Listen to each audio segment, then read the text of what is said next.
Welcome to the Practical NLP podcast with me, Andy Smith.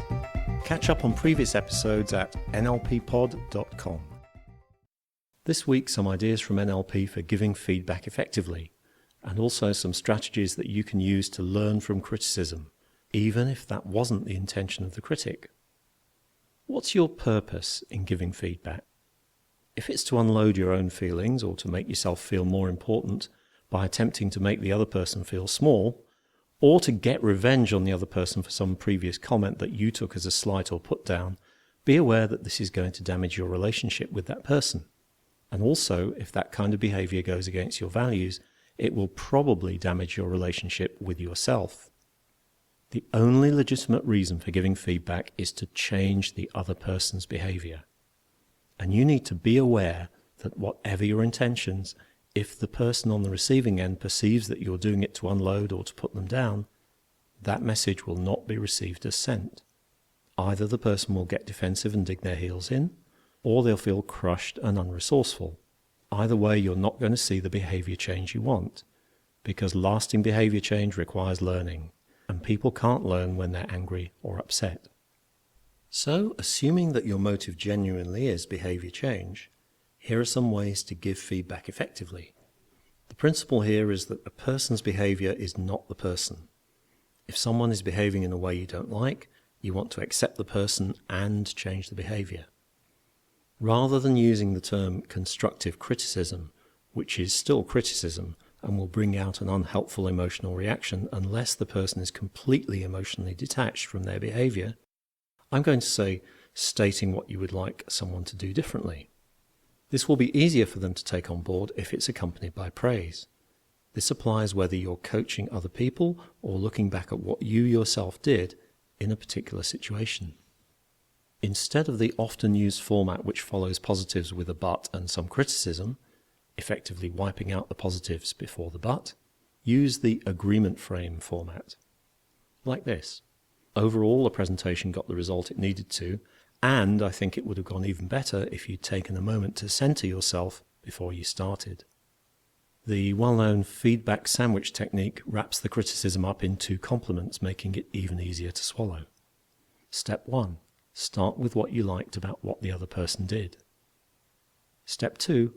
Then tell them what you would like them to change about what they did, if anything. Step 3. Tell them more about what you liked. If you use this model mechanically, people could end up expecting a criticism as soon as they hear any praise. To prevent this, just give praise or positive feedback on its own whenever it's due. Focus your feedback on what you would like to change about the person's behavior rather than criticizing the actual person.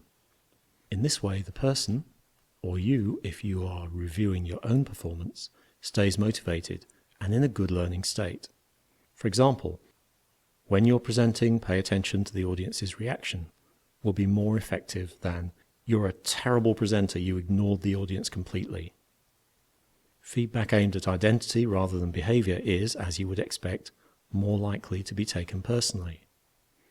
If a person is upset because they feel criticized at the identity level, they're less likely to be in a good state to learn what they need to learn, or they may even dig their heels in and refuse to take any of it on board.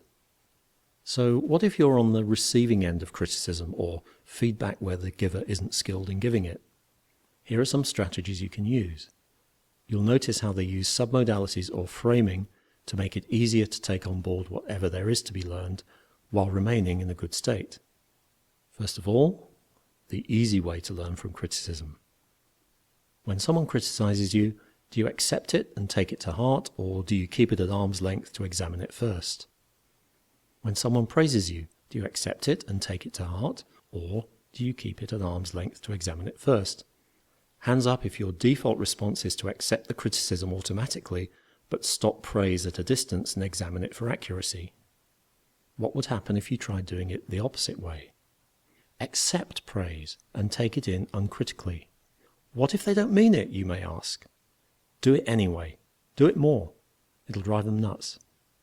And stop criticism at arm's length in your perceptual space and examine it before accepting it. How justified is it? What really happened? How qualified is this other person to offer feedback? If you're being heavily criticized, you need to maintain your state. Center yourself and imagine an energy bubble all around you, like a science fiction force field that deflects all criticism, stress, and negative emotions.